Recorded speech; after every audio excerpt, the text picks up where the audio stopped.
गुंड निलेश घायवळचा भाऊ सचिन घायवळ फरार। सचिन घायवळवर पोलीस मोक्का लावणार। कोथरूड पोलिसात खंडणी मागितल्या प्रकरणी गुन्हा दाखल। 2019 पासून घायवळवर एकही गुन्हा दाखल नाही। गुन्हे असलेल्या एकाही व्यक्तीला मी शस्त्र परवाना दिला नाही। पोलीस आयुक्तांच्या सहीनंच परवाना मिळतो। योगेश कदम यांचं स्पष्टीकरण। सचिन घायवळला पुणे पोलिसांकडून शस्त्र परवाना देण्यात आला नाही। परवान्याची फाईल आयुक्त कार्यालयात पडून योगेश कदम यांचा आदेश फेटाळला होता। पुणे पोलिसांची माहिती। योगेश कदमांची हकालपट्टी करा, अन्यथा ठाकरेंची शिवसेना रस्त्यावर उतरणार। अनिल परब यांचा इशारा। या संदर्भात मुख्यमंत्री फडणवीसांना भेटणार। परब यांची माहिती। मोठ्या व्यक्तीच्या शिफारसीवरून योगेश कदमांचा शस्त्र परवान्याबाबतचा निर्णय। योगेश कदम आधीपासून परबांच्या टार्गेटवर रस्त्यावर उतरायचंय तर उतरा। रामदास कदम यांचं परब यांना प्रत्युत्तर। गुंड निलेश घायवळ राम शिंदेंचा निकटवर्तीय, त्यांच्या सांगण्यावरून बंदुकीचा परवाना दिला असावा। रोहित पवारांचे विधान परिषद सभापती राम शिंदेंवर गंभीर आरोप। भाजपचे माध्यम प्रमुख नवनाथ बन यांच्याकडून रोहित पवार आणि सचिन घायवळचे एकत्रित फोटो ट्विट। परवान्यासाठी अर्ज कसा करायचा याचं मार्गदर्शन सुरू होतं का, बन यांचा टोला।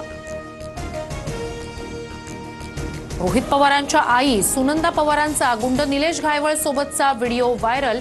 घायवळनं शाळेला केलेल्या मदतीचं सुनंदा पवार यांच्याकडून कौतुक करतानाचा व्हिडिओ। मागील विधानसभेत निलेश घायवळ रोहित पवारांचे कार्यकर्ते होते। कासेच्या घरात राहणाऱ्यांनी दुसऱ्यांना दगड मारू नये, तानाजी सावंत यांची टीका। डान्सबार चालवणाऱ्या गृहराज्यमंत्र्यांकडून अजून काय अपेक्षा? शस्त्र परवाना देणाऱ्या योगेश कदमांवर मुख्यमंत्र्यांनी कारवाई करावी, संजय राऊत यांची मागणी।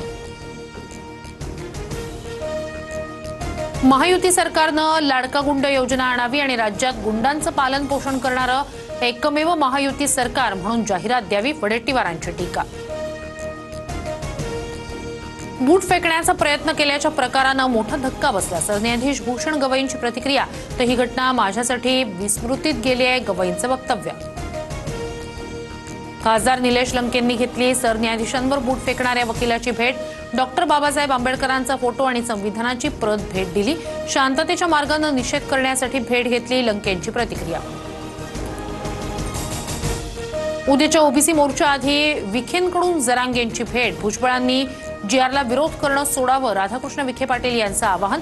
तर सामाजिक विषमतेला शरद पवार जबाबदार, अशी ही टीका। विजय वडेट्टीवारांच्या नेतृत्वात उद्या नागपुरात ओबीसींचा मोर्चा। विदर्भातील ओबीसी नेते आणि कार्यकर्ते मोठ्या संख्येनं सहभागी होणार। वडेट्टीवारांकडून मोर्चा स्थळाची पाहणी। पूर्ण क्षमतेनं सुरू झालेल्या मुंबई मेट्रो 3ला प्रवाशांचा उत्स्फूर्त प्रतिसाद। संध्याकाळी 6 वाजेपर्यंत RAJVLR ते कफ परेड दरम्यान 97,846 प्रवाशांचा प्रवास। जळगावच्या सराफा बाजारात चांदीच्या दरात फक्त एका तासात 7,000ची विक्रमी वाढ। चांदीचा दर GST सह 1,67,000 प्रति किलोवर।